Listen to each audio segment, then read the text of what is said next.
everyone, and welcome to Diaspora Talks with Tosinger on Afrovibes TV and radio. And I am your host, Tosinger. On Diaspora Talks, we bring different guests from all walks of life to come share the stories of inspiration, their experiences, and their journey as a black diasporan, especially the African diaspora.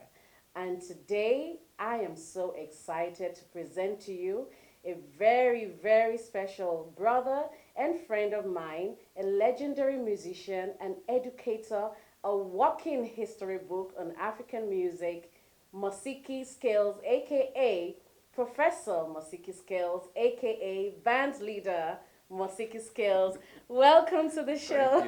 Thank you. AKA. AKA a lot of things. Thank you Right. so much for coming to Thank you Afro so much for Vibes. having How are me you on doing? Afrovibes. I'm loving it. Yes, Yeah, yes, doing yes. I'm like, this is coming full circle for me because when I first moved to Atlanta and I searched African musician in Atlanta, Mausiki Skills name came up. And then it's so full circle because I also got to discover him through an interview like this. So it's so surreal to be interviewing him also. And if you're African and a musician and in Atlanta and you don't know who Mausiki Skills is, then you're not tuned in. You're not living the life, really, musically speaking. Yes. So tell us, let's your viewers know who you are, Okay. your background, and where you're from. Sure. My name is Mausiki Scales. I'm originally born in Gary, Indiana, to parents who traveled south during the Great Migration. My mother, Helen Yvette Scales, came from South Carolina. My father came from Arkansas. Grew up in Gary, listening to music from radio stations in Chicago. Grew up listening to the albums that my family played. Particularly my brother played these big black CDs called albums, funk music. Traveled south for college to Tuskegee University. Came to Atlanta to graduate school. A lover of black music, a lover of African music, and I incorporate the love of that music and culture into my compositions. Wow, that is awesome. And you're also a band leader of one of the largest Afrobeat groups in Atlanta Yes. called the Common Ground Collective. Right. How did that come about? So Mausiki Scales and the Common Ground Collective developed in the late 90s, early 2000s. I had a group that was a smaller group. It was a trio, and I had a vision to expand from a trio. I wanted to have a big sound. And growing up, at the time in which I grew up, bands were a big deal, right? Particularly Yes. funk bands. Yes. I jokingly asked people, name me the last black band that really, really got put on in America outside of Mint Condition and the Roots. And they're kind of old school at this point. But back then, bands were a big deal. Earth, Wind, and Fire. Yes. Those kind of large ensembles with the funky horn sections and just a lot of energy, the cool sequence outfits. So looking at those images and hearing those sounds, I wanted to be in that tradition. And then having attended historically black colleges and universities where there's a unique style that the marching band delivers, Yes. I began to take those different concepts and put it together in the vision of a common ground, of a collective of people. Because if this musician is busy, I will use a different bass player. If that musician is busy, I'll use a different saxophonist. Yes. Right? So it allowed for the song to continue to be, the music to continue to be delivered, even if other band members had other commitments. Right. Yes. Right. So how large of a group have you had? What's the max number of members that you've had? Wow. On stage at one time, the max number of individuals we had was about 35. And that included dancers, percussionists, and people in a broader community. But right now, we roughly range from about 10 to 15 individuals that are used on a constant basis. Okay, so Yeah, that more of a scaled down version. Scaled down. Right. So that reminds me, especially of one of your influences. I know we're gonna get there later, but Fela Kuti also, had an ensemble band. Right. Or Afrobeat genre. So how has that influenced also your music and style? Oh wow! So his music is definitely influential. There's an African proverb that says, wood already touched by fire is Mm. easily set alight. Mm. Wood already touched by fire is easily set alight. So hearing his music reminded me so much of what I grew up listening to, like the yabbies, the talking politics, the trash talking, the bravado. I heard that in music, the improvisation that you hear in the music. And so I began to make connections with his music. We used to put on ODOO, overtake done, overtake, overtake, on a Saturday to do some cleaning. And I'm like, wait a minute, it's been nearly 40 minutes and this song is still playing. Because, it's his never music ending. goes long distance. And so that was cool too, to have music that was funky, that was driving, that had a groove. And we could express collectively. It breaks down social barriers. Before you know it, you're moving. Even if you're cleaning, like it's getting deeper and deeper into the groove. And because he was a Pan-Africanist, because of his vision, I felt like it touched me. It feels direct, like it was a direct connection. And his collaborations with Sandra Isidore, who was working with the Black Panthers in the 1969, helped him shore up his African consciousness, where he now calls his music Afrobeat. His work with Roy Ayers, Center of the World, Africa. That's so interesting, because I remember when I first met you, because I've had the privilege to share the stage with Mausiki Skills, doing some vocals. And I've had the privilege of sharing the stage with Tosinger. I remember you, so back home in Nigeria, you know, growing up, if you listen to Fela's music or are near Fela's shrine for any reason, you are considered what we call in Yoruba an omota, like a street, uneducated, rogue, kind of person. Right. So our parents did not want us exposed to Fela's music because they thought that it kind of inspired rebelliousness. Right. So I remember when I first met you, you were having a rehearsal, and having learned that I was from Nigeria, you got excited. And you're like, oh yeah, come sing with us, come sing with us. And you were doing some of Fela's songs, which embarrassingly, I've never I've never heard before. So, you had your ladies, you had Jamila, and they were doing the backup vocals, and told me to join them. And for the life of me, I did not know the song. And you looked so shocked. Oh, no. Yes. You're like, how can you be a Nigerian and not know Fela's music? I couldn't go through all the, explanation. But I learned some that day.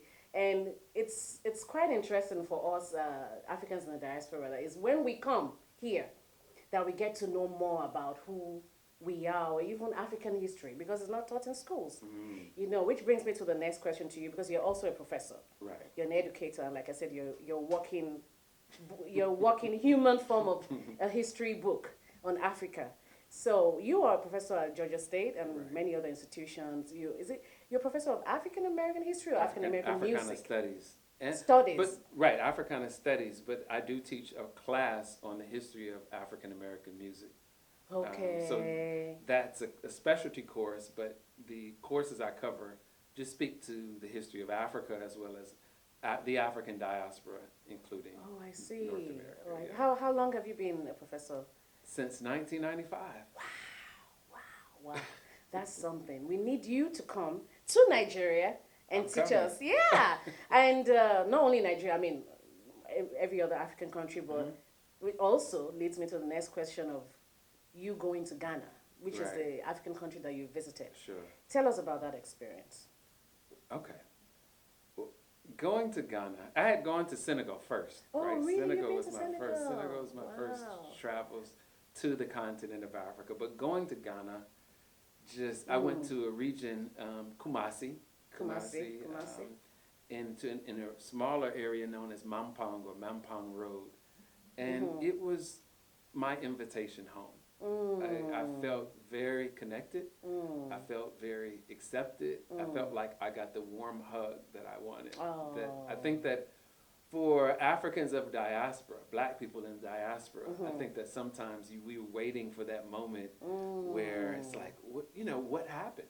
What happened to us? And we know slavery, right? Yes. We know Jim Crow, and we know that it impacted us deeply on a social level. Yeah. But after gathering with friends and traveling, begin to raise questions to ourselves, like how did this happen? What happened? Why do I feel like this? Why, when I visit dungeons like in Elmina in Ghana, do tears come? Right? Why? What is this connection? And then when you hear the drums, and when you hear the music, and when you eat the food, it's like okay, yes, and even seeing people. Richard Pryor used to joke that when he went to Africa, he saw all the people he knew from back home with other names, but like, you look just like my cousin, or you look like my brother, and the way people walk, the way the marketplace is run, the African women that run the marketplace. And people asking me about my mother, who have never seen me. I'm in the marketplace. How's your family? How's your mother? And that sense of community. Right, sense of community.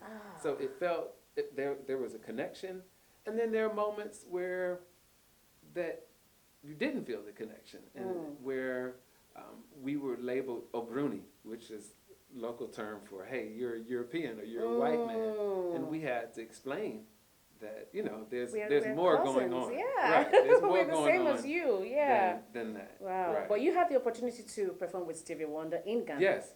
Tell us about that. Wow. Okay. So in Ghana with the collective, and we're in a hotel, Labadi Beach, in Ghana, and this is during Ghana's 50th celebration, so it's been some years ago, and we are just going into jazz clubs, doing pop-up performances, finding venues and bars to play. We're just really excited to be in Ghana. Like, we're home. Let's play this music. So we had like freestyle sessions on and so forth. So we're in the hotel waiting to meet one of the contacts that we have for our group. In from the front door of the hotel walks Stevie Wonder. Wow. And he has his handlers there. He's wearing like African cloth. It's just like, I rush him. Right? Whatever I had near me, I put it down and I rush him, and he grabs me under my armpit, and I said, you're my hero. Yes. Like, I said, there's a piano in the other room. Could we go and play? He was like, brother, I want to hear you play. Wow. And he grabs me under my armpit, and I lead him to this all-white grand piano. Wow. And I began to play the song as around the sun, the earth, she's revolving, right? And I get to this one chord, and he says, stop. Wow. He says, stop. And I'm like, well, what's going on? And he's standing up. He reaches and drops his hand directly onto the chord and shows me the proper chord progression, right? He shifts every time I get to this little chord progression, I think about the fact that, he taught me this directly. And this is, I'm also caught up because I'm like a kid in a candy shop. I'm like telling my friends, get the picture. And he whispers in my ear, it's me, you, and this music. Wow. Everyone else does not exist. Let's play. That's powerful. And that was just remarkable, life-changing. And so I'm in Ghana, I'm playing this piano with Stevie Wonder. Wow. And I met him 2 or 3 times since then. And he remembered. He remembered. I reminded him of our meeting. Wow. He remembered. And so that was just a great connect. And we have a mutual friend in Ayana Gregory, Dick Gregory's daughter. Yes, I've heard of her. Yes, who's a vocalist like you, wow. right? In the tradition. And so it just felt surreal. That's something. Everything happens for a reason. I think there's a divine purpose for that connection. Because you didn't even meet on the American soil. Right. You met home. You met at home. That is something. That is something. So, we've talked about your professorial service. And so what is one piece of advice you'd give to someone coming up in music? Wow. Yeah. I think that the advice is to study the history of music, particularly when I look at the legacy, when I look at the legacy in my family and in my community, it's one thing to throw the word slavery out there or Jim Crow or the impact of colonialism. But when I look at music on this soil where we sit, right, we're here, and I think about that experience, I think about the fact that the spirituals develop under some of these harsh conditions. The music of ragtime developed under those conditions. Jazz, and it wasn't quite accepted the way it's accepted now. No. It was believed that this music with all of those elements will take us back. And this is Europeans projecting this. The New York Times put out an article saying that jazz will take us back to it's being uncivilized. Wow. And it's not elevated music because it's not written down and it's played differently every time. And so, but when you look at the legacy of that music, the African, not just influence, the spirit of it that shapes it is a unique story. And when we trace that all the way through hip hop, it's fascinating to me that that group was able to create on such a high level under those conditions, right? Wow. And it echoes the music of Africa. And the same thing with Africa under colonialism, whereas Nigeria was colonized by the British. Yes. But if you listen to what's coming out of Nigeria today, it doesn't sound like British music. That's correct. Right. If you listen to what's coming out of the Congo, it doesn't sound like the music from Belgium. It seems as if there is a dialogue among Africa and her diaspora that has been a long-standing dialogue, that the music of South Africa has that big band sound in the 19 teens and 20s. By the 40s and 50s, you're hearing calypso. By the 70s, funk. 80s, reggae. Evolving. 90s, hip-hop. Yes. And evolving and in conversation with an African diaspora that has held on to elements of the tradition where we're echoing these different sounds. That that dialogue has been nonstop. Wow, that's something. And so just the study of everything has an origin story. Yes, everything has an origin. And I think that those who do not have our best interests at heart often benefit from us not being honest with this origin story. Wow. Thank you so much, Professor. Thank you. And on that note, we're going to go on a commercial break. Stay tuned to Afrovibes TV and radio. This is Diaspora Talks with Tosinger.